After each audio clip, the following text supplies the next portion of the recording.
Olá, leitores! Tudo bem com vocês? Eu espero que sim, porque hoje é dia do meu aniversário.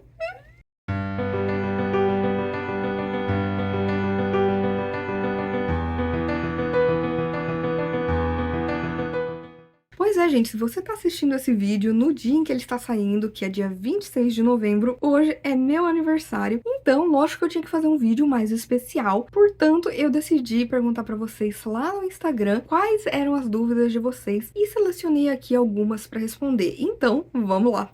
A primeira é: qual foi o livro mais desafiador que você já leu? Eu acho que eu já respondi essa pergunta anteriormente em algum vídeo também de perguntas e respostas, porque eu geralmente gosto de fazer pelo menos uma vez por ano um vídeo assim, sabe? Pra ficar mais próxima de vocês, pra vocês perguntarem o que vocês quiserem sobre mim. Mas, geralmente, livros de não ficção, eles me desafiam muito, porque eles são livros que acabam sendo mais pesados, que muitas vezes eu me identifico, ou eu vejo uma outra realidade que acaba me doendo bastante, e então eles são mais, assim, complicados no sentido de que eu acabo muitas vezes não lendo tanto livro de não ficção, exatamente porque eles me pegam bastante. Então eu poderia falar que a maior parte dos livros de não ficção que eu já li, mas parando pra pensar nesse momento da minha vida, eu acho que o livro mais desafiador, pessoalmente falando, foi o Na Casa dos Sonhos, da Carmen Maria Machado. Eu tenho um vídeo em que eu fiz ali um vlog mais intimista, conversando com vocês sobre esse livro. Vou deixar na descrição, né, pra você conferir. E assim, é um livro em que a Carmen Maria Machado, que é uma autora, uma ensaísta, ela é incrível, e ela vai contar a sua história. Falar desde a sua infância, como que foi seu crescimento, como foi se descobrir no mundo, como foi se descobrir dentro da comunidade LGBTQIAPN+, e como foi que ela acabou vivendo um relacionamento abusivo, psicológico e físico com uma outra mulher. Esse livro, primeiro, ele é maravilhoso. A forma como ele é escrito é assim, nossa, é sensacional, porque ele traz elementos literários. E como a Carmen Maria Machado, ela trabalha muito com isso, é assim, excelente, porque a história é cronológica, a gente tem capítulos curtos, mas são capítulos que é tipo, na Casa dos Sonhos como um Escolha Sua Própria Aventura, na Casa dos Sonhos como um gótico americano, na Casa dos Sonhos como... Entende? E isso é sensacional, como ela consegue misturar elementos literários com a sua história. Por quê? Porque os dois estão ali conectados. E ao mesmo tempo, gente,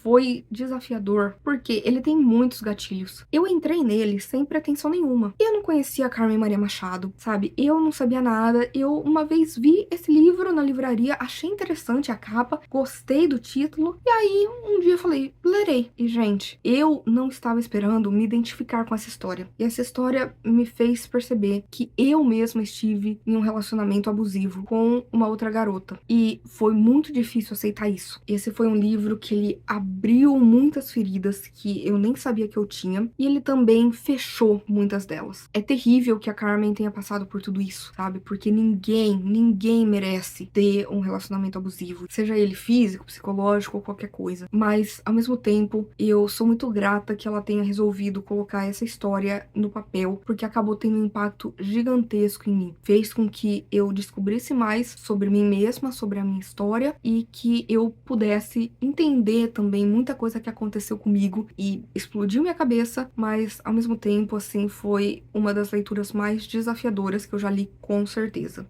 Outra pergunta: como foi mudar para os Estados Unidos? Se você está chegando aqui agora e não me conhece, prazer, Thaisa. Eu moro em San Antonio, no Texas, desde 2015. Foi uma coisa que eu jamais esperei. Tem muita gente que tem aquele sonho, o sonho americano, o sonho de mudar de país. Eu nunca fui essa pessoa. Eu fui a pessoa que eu passei em várias universidades, mas eu fiz a universidade na minha cidade, Araraquara, porque eu não queria sair dali. Eu sempre fui muito apegada aos meus pais, eu tenho os meus amigos, minha família, estão todos lá. E aí, tipo, 2012 foi o pior ano da minha vida. Aconteceu só coisas ruins. E aí veio 2013, eu estava lá no Tumblr postando coisas tristes, sabe? Sem saber o que eu ia fazer da vida. Ai, porque tudo dói, porque, né? Muita coisa. Também aí muita coisa a ver com Na Casa dos Sonhos. Um belo dia, eu acabei esbarrando com um cara ali no Tumblr e ele curtiu uma foto minha. E aí eu fui falar com ele. Passa-se ali algumas semanas, a gente vai conversando todos os dias, a gente vai sabendo cada vez mais um do outro, a gente vai curtindo um no outro.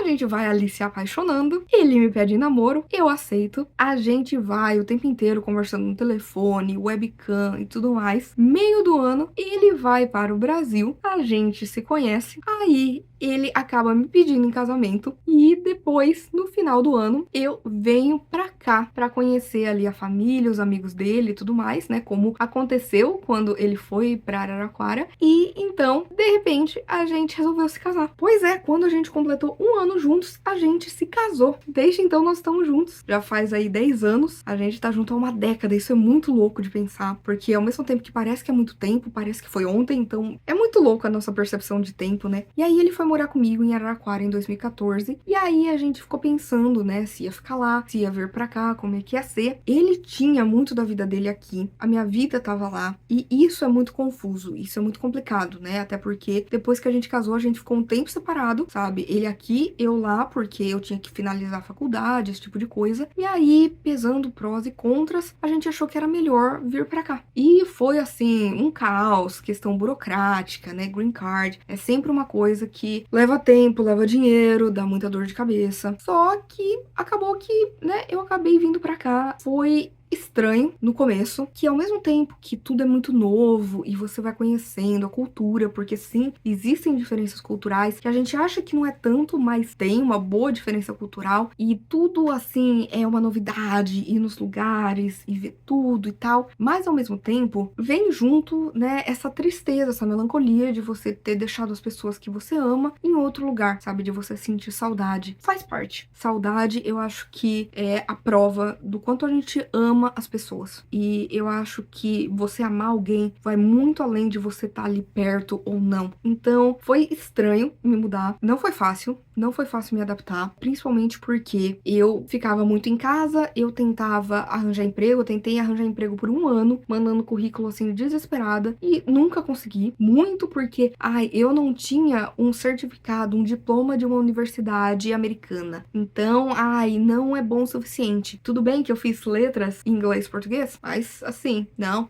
pode, não pode. Tem que ser daqui porque o resto é inferior. E isso é uma coisa que eu odeio, porque tem muito americano que pensa assim e isso me deixa assim pistola. Não tem isso. Todo lugar do mundo tem seus prós e contras. Foi quando eu tava me sentindo muito sozinha, porque meu marido trabalha fora, né? Ele trabalha em outra cidade e eu tava assim sem saber o que fazer da vida. Eu saí de uma ressaca literária porque eu falei: "Ah, eu vou ler, sabe? Vou, sei lá, tentar focar em leitura, né, em alguma coisa pra, sei lá, me abstrair". E de repente eu falei: "Cara, eu quero dividir com as pessoas o meu amor pelos livros". E foi assim que eu descobri a minha vocação, que é crítica literária. E eu jamais teria descoberto isso se eu não tivesse me mudado pra cá. Então, é aquilo. Cada escolha é uma perda. Sempre que existem dois caminhos e você toma um, você vai ter coisas felizes nele e ao mesmo tempo você vai ficar triste pelas coisas que ficaram. Ainda assim, foi uma mudança que valeu a pena, sabe? Eu tenho os meus dias mais melancólicos, eu tenho, né, muitas questões relacionadas à minha mente e também ao meu corpo, então é tudo muito complicado, mas é aquilo que eu falo, eu acho que o amor, ele não tem fronteiras, sabe? Fronteiras são imaginárias. Então foi uma mudança muito louca, foi difícil, foi complicada, mas ao mesmo tempo valeu muito a pena. Olha, gente, tem uma recomendação aqui, tem uma pergunta junto com uma recomendação e eu achei interessante. Oi, já leu André Bianco? Se não, recomendo começar pelo 7. É incrível, sobre vampiros no Brasil. Gente, eu nunca li André Bianco. Eu tenho uma amiga que é apaixonada pelos livros dele, então eu tenho muita vontade de conhecer e gostei aí da recomendação, porque aí eu já sei por onde começar. Eu gosto muito de terror brasileiro. É uma coisa que eu quero ler mais, sabe? Faz tempo que eu não leio, mas, por exemplo, o meu livro favorito nacional é o Nova Jaguaruara, que é um terror incrível. Então eu gosto muito quando a gente tem esses elementos macabros numa atmosfera que a gente já conhece. Eu preciso muito voltar a ler livros de terror brasileiros. Inclusive, para quem aí puder me recomendar, deixa nos comentários. E com certeza eu lerei então 7 do André Bianco. E a última perguntinha. Qual livro gostaria de ter uma adaptação e por quem? E isso me deixou muito pensativa, tá? Porque tem vários livros que eu gostaria de ver adaptados. Tem livros que eu sou completamente apaixonada. Eu adoraria ver na televisão, né, no cinema. Mas às vezes eu acho que talvez a adaptação não funcionasse tanto. Então, aqui, parando pra pensar bem, e é uma coisa que tem ficado na minha cabeça ultimamente não seria um livro, mas eu gostaria de ver os trabalhos do H.P. Lovecraft sendo adaptados pelo Mike Flanagan, que é um dos meus diretores e roteiristas favoritos da vida, sabe? Ele criou, assim, obras-primas como The Haunting of Hill House, que é a série da minha vida, Midnight Mass, Haunting of Bly Manor, agora o The Fall of House of Usher. Ele também fez Gerald's Game, ele fez Doctor Sleep, ele fez Hush, Oculus, o Ouija, Origin of Evil. Então, assim, ele é sensacional em tudo que ele se propõe a fazer. Mas, ultimamente, eu estou finalizando o The Fall of House of Usher, que, meu Deus, que obra-prima, assim, um elenco, a semiótica é incrível, meu Deus, os diálogos, a direção, a fotografia, tudo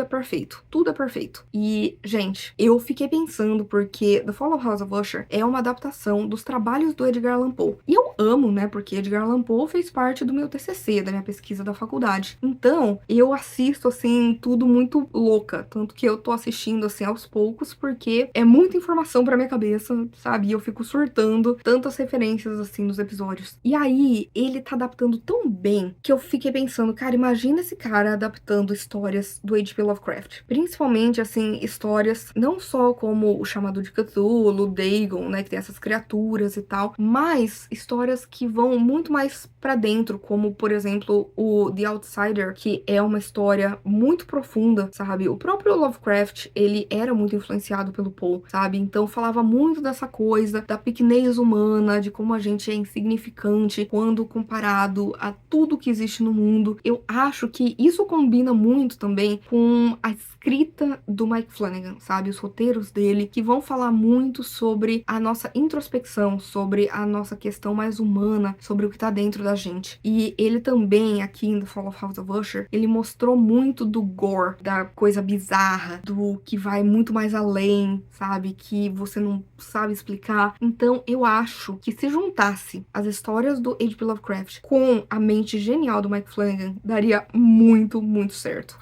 E é isso, gente. Eu espero que vocês tenham gostado desse videozinho aqui respondendo perguntas de vocês. Por favor, se você quiser continuar conversando comigo a respeito de livros, filmes, séries, qualquer outra coisa, não deixe de me contatar nas minhas outras redes sociais. Por favor, curta esse vídeo, me dê esse presente de aniversário, por favor, porque isso ajuda muito o meu trabalho, faz com que esse vídeo, o canal, chegue a mais pessoas. Compartilhe com seus amigos, porque isso também me ajuda. E comente aqui embaixo qualquer pergunta que você tenha, qualquer dúvida sobre mim, que a gente vai conversando e eu vou respondendo ali nos comentários. E, por favor, se inscreva no canal Livro em Livro se você ainda não é inscrito, por favor, isso me ajuda demais, vai me ajudar bastante, não custa nada, é rapidinho e também isso vai fazer com que o meu trabalho chegue a mais pessoas, que outras pessoas saibam mais sobre literatura, que essa é minha missão, falar sobre livros na internet. Então, por favor, se inscreva e ative as notificações, ative o sininho, porque toda sexta-feira e domingo tem conteúdo novo por aqui. Então a gente se vê no vídeo que vem.